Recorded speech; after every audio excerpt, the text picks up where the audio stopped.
Good morning, and thank you for joining me at my February press briefing. Today we're here at the Broadmoor, a world-class renowned destination for several memorable Colorado Springs events. And I'd like to thank Jack Demoli and Anna Alba and the team for hosting us. Now, while it doesn't feel like it when you look outside, you better believe that spring is around the corner and summer will be here before you know it. Today, I'll be showcasing a few upcoming events that are not only exciting and engaging, but also play a key role in boosting Colorado Springs' local economy. These events generate essential sales tax revenues to help fund vital city services such as public safety, our public infrastructure, and our public parks. The Broadmoor is an important partner and venue for several of these upcoming events. I'm also joined by representatives from Sports Corp and Visit COS, who provide critical leadership in attracting a wide range of events and opportunities in our great city. In 2024, Visit Colorado Springs estimated an economic impact of over $80 million from sports and special events. That's a big deal. And Sports Corp reported that in the 2024 report that we welcome 46,000 athletes and 366,000 spectators, equating to nearly 99,000 room nights. These are impressive numbers, and in 2025, we aim to even go bigger. I will use the rest of my speech to highlight 5 key events that you don't want to miss. The first one is Space Symposium. Every year since 1984, the Broadmoor has hosted the Space Symposium. This event is widely known as the premier forum for U.S. space policy and programs, and it's a must-see, a must-attend event by all leaders and organizations that are involved in the space ecosystem. Another way to think about the magnitude and the impact of this event is we often refer to our local South by Southwest event. From April 7th to the 10th, over 12,000 people from more than 40 countries are expected to attend the 50th anniversary of the Space Symposium. The exhibit hall is once again sold out with 242 exhibitors set to showcase space-related hardware, program, and technologies. This event further solidifies the city's identity as the home of space, yes, and the home of U.S. Space Command, and we expect Space Symposium to generate tens of millions of dollars for our community, and we look forward to welcoming thousands of guests and vendors to our restaurants, our small businesses, and our many attractions. A related event I attended last week here at the Broadmoor is the Rocky Mountain Cyberspace Symposium. There were 3,400 attendees who traveled from 32 different states and Germany and Canada. And we're celebrating the impact of this event to include $500,000 into our local economy to invest in STEM-related grants and the University of Colorado Springs scholarships. Number 2, the U.S. Senior Open. Sports tourism, as you know, our city has a strong connection to sports tourism continues to be a major driver of growth and community engagement. The United States Golf Association chose Colorado Springs to host the U.S. Senior Open. As you can see, I am all smiles. It's a big deal. The Broadmoor will host this event from June 23rd to 29th. 100,000 plus spectators will watch 156 professional and amateur golfers compete for the championship title. The U.S. Senior Open is supported by more than 1,600 volunteers from 42 states, and the estimated impact of this event is about $24 million. There will also be a national coverage of all 4 rounds on NBC, Golf Channel, and Peacock. So let's go. Number 3. The United States Olympic and Paralympic Hall of Fame induction and festival. In July, the U.S. Olympic and Paralympic Committee and the U.S. Olympic and Paralympic Museum are partnering to host the Hall of Fame induction and a 3-day festival to celebrate this year's inductees. There will be multiple opportunities for visitors and locals to meet and interact with the Olympic Hall of Famers right here in Olympic City, USA. I'm also working to connect our city, which is the business hub of the U.S. Olympic and Paralympic movement, with the two upcoming U.S. host cities, games, LA and Salt Lake City. So in touch with those mayors to ensure we can connect the business ecosystem with the these host cities. So there are many synergies to capitalize between all three cities in celebration of the Olympic Games. Number 4, on July 14th to the 27th, Colorado Springs will host the Department of Defense Warrior Games. The Warrior Games will showcase the resilience and the spirit of today's wounded, ill, and injured service members from across all branches of the military. This annual event has been held 5 times in Colorado Springs since it launched in 2010. This year's event will be held at Colorado College and will feature 200 warrior athletes. 1,200 family members, friends, and support staff will travel with the teams to Colorado Springs, and I'm personally looking forward to cheering on these service members, and I know that our proud military community will rally to support these incredible athletes in this important step of their recovery journey. Number 5, this is not an event, but this is a critical infrastructure that supports event, and this is our very own COS Airport. One of the reasons we're hosting more of these great events in our community than ever before is because of the growing service capability and convenience of the Colorado Springs Airport to include now nonstop routes out of the country to Mexico. So I hope I want to say join me in June 27th, but I don't know if I'm going to Mexico yet. But I need to convince my wife. We are celebrating the COS Airport as the official airport of the Space Symposium, the U.S. Senior Open, Warrior Games, and the Pikes Peak International Hill Climb, and the Pikes Peak or Bust Rodeo. 2025 will mark the first time that the all Warrior Games participants and staff will fly through the best airport in the state. You know what I'm talking about, COS. So please fly COS. So in conclusion, in addition to generating excitement and fostering civic pride, these events are all important to our city for 5 reasons. Number 1, when visitors spend money in Colorado Springs, our local community, especially our local businesses, benefit. Number 2, tourism and large events support thousands of jobs in hospitality, event management, and facility operations. Number 3, these events help attract international visitors and puts our city on the global map. Number 4, these events unite fans and family members and community members over a shared passion and positively benefiting the mental well-being and health of our community. And number 5, as I mentioned earlier, tourism generates the essential tax revenues to help fund vital city services such as public safety, public infrastructure, and the maintenance of our parks without increasing the tax burden on residents. That's really key, without increasing the tax burden on residents. Furthermore, the lodgers and automobile rental tax, commonly known as LART, last year generated just over $10 million. Now, these funds go right back into the community to support regional tourism and to help drive our local economic activity. Again, tourism is critical to achieving our vision and our mission as a city. And I often talk about this vision of a world-class American city that is safe, economically prosperous, that is culturally rich, and welcoming, a vibrant, world-class American city. We have much to look forward to in 2025.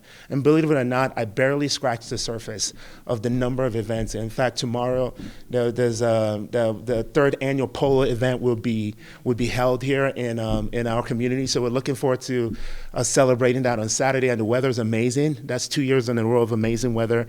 And we'll be having actually a VIP event here tomorrow also as well at the Broadmoor. So just really thankful for the opportunity to live in an incredible city that not only hosts many of these events and give our residents an opportunity to really engage and foster civic pride, but also what these events mean in terms of city flourishing. So at that point, I am open to your questions. But before, I know our media partners have a lot more questions that are not related to these events. I'd love for you to start with questions that are related to these events, as I have some of these leaders here to help answer some of those questions as well. So please. Mayor, I thought just to start us off, obviously we can see a trophy here tied to the U.S. Senior Open. Can you kind of explain, what the trophy is or what it's going to mean to the tournament coming up? I'll have one of the U.S. Senior Open partners come and introduce your name when you. Yeah. Hi, David Fox with the U.S. Senior Open.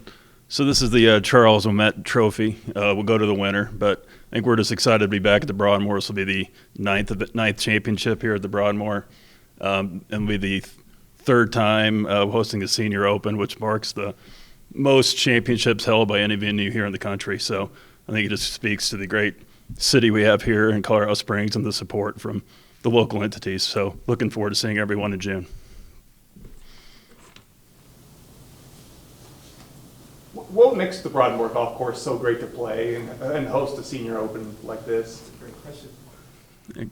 Good question. So I think the USGA, a couple of things they look for is obviously the golf course, local support. I think you look past some of the past winners here at the Broadmoor, including Jack Nicklaus, Annika Sorenstam won their first majors here. It speaks to the quality of the golf course. Donald Ross design, a lot of history here as well. So just a great venue to host a USGA championship.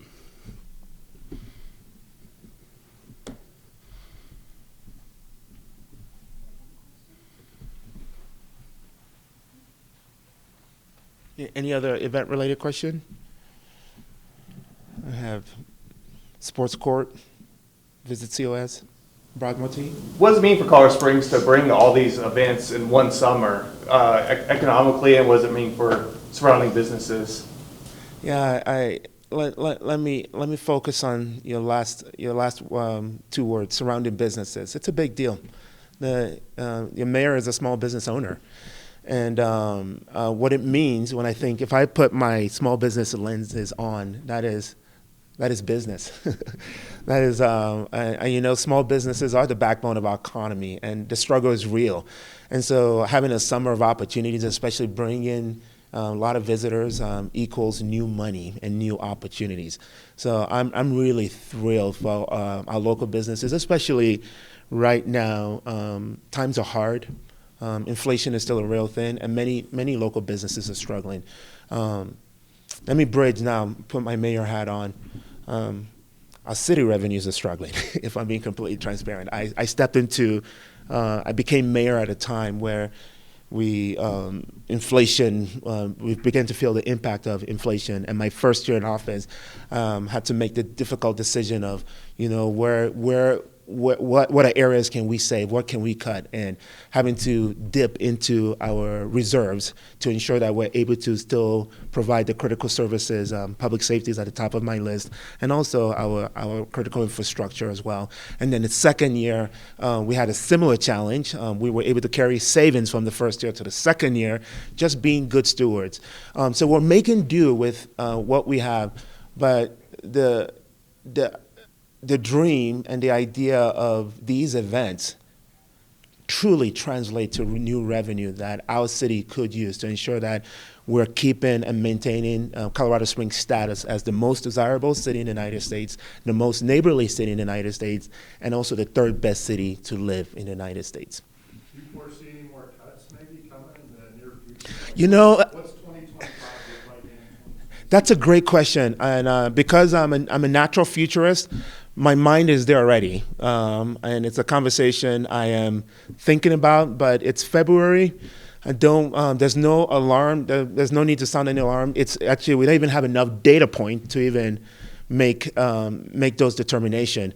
As you know, and so in February, right now, we have the complete report of our December tax revenue. So we're about a month or two in terms of reporting behind.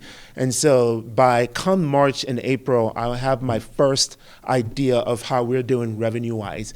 So I am balancing that wisdom with also anticipating all these events that the Broadmoor and other partners are hosting that will translate to new revenue. And so I'm hoping it actually turns out to be a better year, especially with all these events that are going to be happening in Colorado Springs. So U.S. Senior Open, please don't disappoint, because I am depending on you guys for some of that opportunity. But know that your mayor is paying close attention to that. And Mayor, playing off of local businesses, yesterday the Tejon Street revitalization project was just announced. Some citizens are really excited about it. Some are maybe concerned that money could be spent elsewhere and maybe used a little bit better. What's your comment to those citizens that are concerned, and do you feel like this could bring more people to downtown and bring in more money for those local businesses? You just answered my question. Yeah, yes, we're excited about what critical infrastructure brings. It's not just about, one of the things too I've heard from many of our residents is the need to care for what we have. Our city is growing. Do we have the infrastructure to keep up with the growth of our city? This mayor is focused on that. There was a season where it was about catalytic growth. We needed the venues around town. We have that. We've transitioned from young people wanting to leave our city to, in 2023, Zillow named us the #1 city that college grads wanted to move to. Last year we were named the #3. So these days I talk to parents who say, I need to kick my 30-year-old from my basements. So find me a place for them to live. So housing is another critical infrastructure. So that's my leadership in this season, is making sure that we're investing in the infrastructure to keep up with the growth of our city. And so downtown is a thriving city. We anticipate the Tejon Street project creating more opportunities and bringing more residents. I know it's a disruption. It's a love-hate relationship. We're about to go into fixing pothole season, and I'm going to be hearing from residents that, Mayor, we got to fix our potholes, yes, but also comes with some disruption. And I asked our residents to just be patient with me and be patient with our team, be patient with the process. In the end, it's going to pay off. One of the lessons learned, I love to be vulnerable, one of the lessons learned from me, and something that I will make sure that my team is overemphasizing, is communication with our residents. The South Academy corridor road improvement we've been making, I don't believe we communicate as well with the business owners in that pocket of the community. Actually, let me rephrase that. Business owners sometimes can be hard to pin down. And so I know the team did their best to communicate with the businesses, but this time around with Tejon, I want to make sure that we go over and above what is expected of us to ensure that we are communicating with our business owners, not only the disruption, but also what this road project improvement could mean for the future success of their business as well. How's the police force recruiting going? I know you gave the police department a little more money, trying to beef up the police staffing. Is that going in the right direction? I know we'll never get to 100%, but how is the recruiting? That's a great question. I decided 2 days ago that I kind of I want to be known as a public safety mayor. That's a couple, and how I got to this is I got criticized by a couple of residents. I said, how come all you focus on is public safety? And I often say a safe city is a great city. A great city is a safe city. So expect more push in that arena. And some of that, I feel like I've been telling my own personal stories a little bit more these days, but some of that is very personal. Growing up in a world that public safety wasn't a priority and not having a department you could call on for help. And that makes me emotional when I think about a specific story of being robbed in daylight and not really having anybody to ask for help. And then you have women and men who, the best of our community, who sign up to do that for us so that we can all sleep at night. that is a big deal. I'm proud to report that we're inching closer and closer to full strength of the 839 officers we need. We're going to be graduating a few more next week, so we're celebrating that. That would put us, right now we're about 788 of the 839 officers, the full authorized strength that we need. So we're inching closer and closer, I can't wait for that day when we celebrate that, because we haven't had that since 2019. So it's going to be a big day when we're able to say we're at full strength. I have hired close to 200 officers since I started in June 2023. That's a lot. And so we are prioritizing hiring the best. We're also prioritizing the training of our officers, as the report still shows that 80% of them are asking for advanced training so that they can do the job of keeping you and I safe. And that's where the new public safety complex comes into that conversation. And I'm pleased to report that things are in motion with regard to that initiative that I came out of the bat swinging when I first became mayor. With all these big events coming this summer, is the city doing anything different? You mentioned safety. Is there going to be more security involved, or? Yeah, I'm hoping maybe one of the from our standpoint, my team has been meeting with the Broadmoor team. In fact, I think close to the last 2 years. When you're talking that level of large scale event, safety is at the top of our minds, and I know that because I know the head of security for Broadmoor, and he updates me on this work that they've been doing for a while. It's that important. In terms of the specifics, I cannot speak to what each meeting has entailed, but I know that we have a wonderful team between the Broadmoor and the city of Colorado Springs that are on top of it. I was looking for a quick comment about Black History Month. It's almost over. Oh, yeah. Do you feel like Colorado Springs has been well represented? And what have your thoughts been so far this month? Yeah, I feel like Colorado Springs has done a good job with it. It's an interesting time because our new president, President Trump, not so new president, our returning president, did sign a proclamation about Black history, but some of the specific government entities are doing away with some of those acknowledgement. Here in Colorado Springs, your mayor does not isolate Black history, women's history coming up. We will celebrate all the great American holidays, including May is Older Americans Month. May is Foster Care Month. I'm an adoptive. My family and I we adopted my oldest from Ethiopia, so we'll be celebrating that. May is also Mental Health Month, and so we believe in celebrating all the great American holidays that make our country what it is. And so we did that with Black History Month. I did a joint proclamation with City Council. I gave remarks.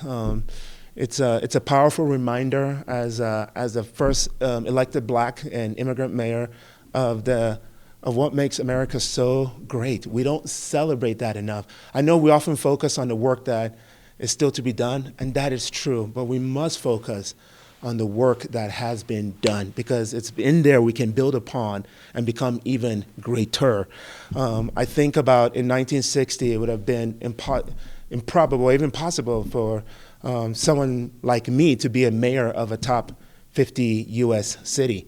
What other country in the world hang with me, this is what makes the United States so great. What other country in the world can somebody with my story and profile become a mayor in a large city? I can't think of any other country. We are the ultimate melting pot. We do welcome the diversity of ideas and people, and I'm a living testimony and proof of that when Dr. King said, I have this dream where one day my 4 daughters will not be judged by the color of their skin, but by the content of their character. I got elected not because of the color of my skin, but the content of my character and the things that I've done in this community. I also happen to be black. And if that was not an obstacle for this city. And the only 6%, in the terms of the demographic, 6% of African Americans that live in this great city of ours. So I feel like Colorado Springs is telling a great story, is telling a new story. And I know other people are watching, people are interested in my story, they're interested in the story of Colorado Springs. And so there's just so much to celebrate around black history. And the last thing I would say is that I also recognize that I didn't get here alone. I sit and stand on the shoulders of giants of generations of white, black, and brown leaders before me who helped pave the way for my own success. Mayor, when we talk about revenue and budget specifically, we wanted to ask, is the city currently at risk of losing any federal funding or Oh, losing great question. With the Trump federal freeze held up in the court? Were you at my last meeting? I did. My most senior-most team is my chief of staff and my two deputy chief of staff. And I just met with them before this press conference, and that was at the top of our list. I asked them for a full report on the impacts of the budget cuts in Colorado Springs. I know a couple of critical areas for my department is the Metro Transit. There's probably a dozen to half a dozen of a dozen to 2 dozen of our team members are funded federally. I don't believe we've felt the impact there yet. Our HUD funding, housing and urban development, I am concerned about that with regards to our ability to invest in affordable housing project and also help with our homeless challenges. The big one on the news right now has to do with the U.S. Forest Department. I have asked for a report from my parks and team to see if there's been any impact on America's Mountain. It's the most iconic mountain, not just for us locally, but in the entire country. Second most visited mountain in the world, and I want to have a full understanding of that. The good news, this is actually exciting. The good news is that I made contact with the White House last week. I had a great relationship with the previous administration, the IGA office. This is the White House Office of Intergovernmental Affairs, and this is the office that connects the mission of the executive branch with local municipalities and state government. And one of my first priorities, as you've heard me say, is to have great relationship with all levels of government, because if you're not at the table, you're on the menu. And I want my city to benefit from that great relationship. It's why I had planned to attend President Trump's inauguration, then it got moved inside. Unfortunately, even though I had a VIP seated tickets, they were not good enough to get me inside. But serendipitously, been able to connect with that office, and I was one of the first mayors out of 19,000 mayors in the country that they were able to connect with. Two things came out of that meeting, and I will be meeting with them in March, also at the White House. I'll be at the White House in March. But two things came up from that meeting. One was they said, Mayor, would you be willing to share your cell phone number? I said, absolutely. They said, the president likes to cut through all the middle people. If he needs to get a hold of, if he's interested in Colorado Springs and needs to get a hold of someone, he's going to call you directly. So I provided my cell phone, and 30 minutes later, I got a text from one of the deputy director of the office. The second thing that came out of that meeting, and this goes to your question, was they said, Mayor, would you give us timely feedback on the impact of some of the White House decision in your city? And I said, absolutely. I want to be the city that's giving you timely feedback of the impact of some of these decisions. And so we've made that contact. We have a direct end. We'll be monitoring the impact of all the cuts on our local economy. Kind of in line with that, are there any recent executive orders signed by Trump that you were in favor of or in support of that you've kept a close eye on? Oh, that's a great question. If I try to keep track of everything that's happening in the White House, I probably won't get anything done. But I do have a great team, and we're all keeping track of it. One of the things and this is what I told the deputy director, Christine, at the call. I said, as one who came from the business community, now in government, as one who is getting to look at the city finances, and $428 million in the general fund doesn't go it's not a lot. We have to balance our budget. And that's what, as mayors, we do. There's been no expectation of the feds to do that. I like the pursuit of government efficiency. I think this is our money. And we entrust public servants with our money. And so in many ways, in terms of the overall scope of government needs to be more efficient, I actually like that. And it's also had me also thinking locally, how can we too be efficient? And those are some of the things we've been doing from day one, partly because we're limited in our budget. And so we've had to rearrange operations just to become more efficient as opposed to add in new. So for example, let me give you an example. With our cleanup crew, we've expanded from 1 to 2 teams. We need more equipment. Instead of giving that division new equipment, we've said, what department has equipment? Public Works. Now we've put the quality of life team in close proximity with Public Works so that they can share the use of equipment as opposed to add in new. So government efficiency is a good thing.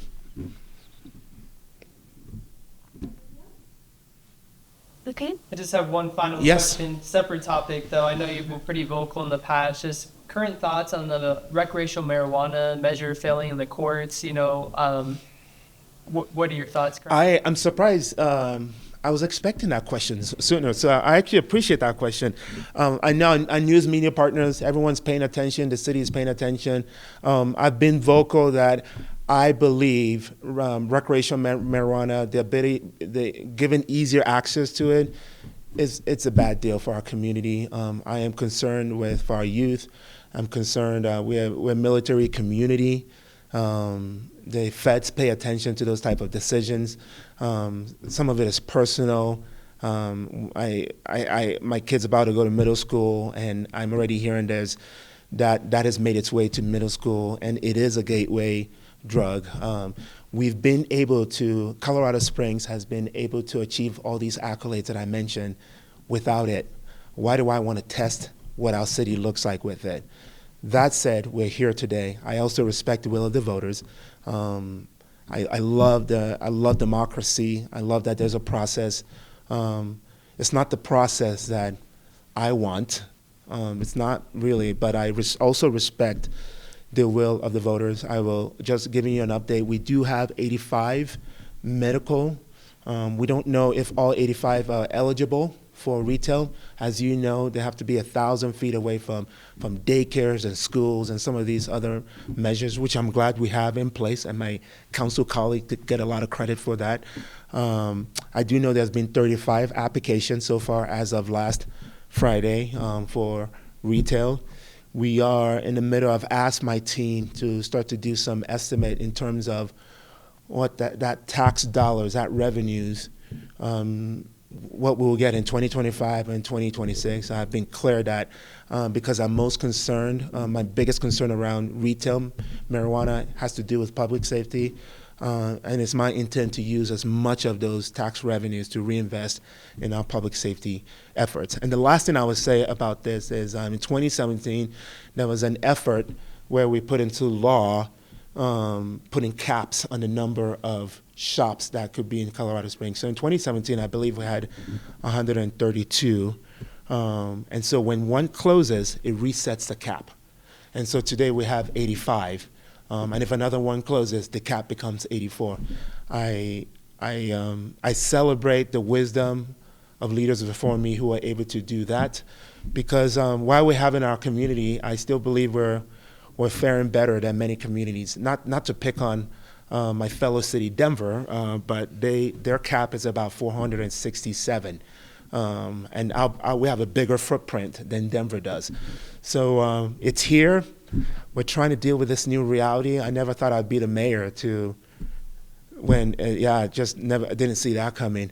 But understand that a lot of whatever revenue the city will get from that will be reinvested in the safety of our community.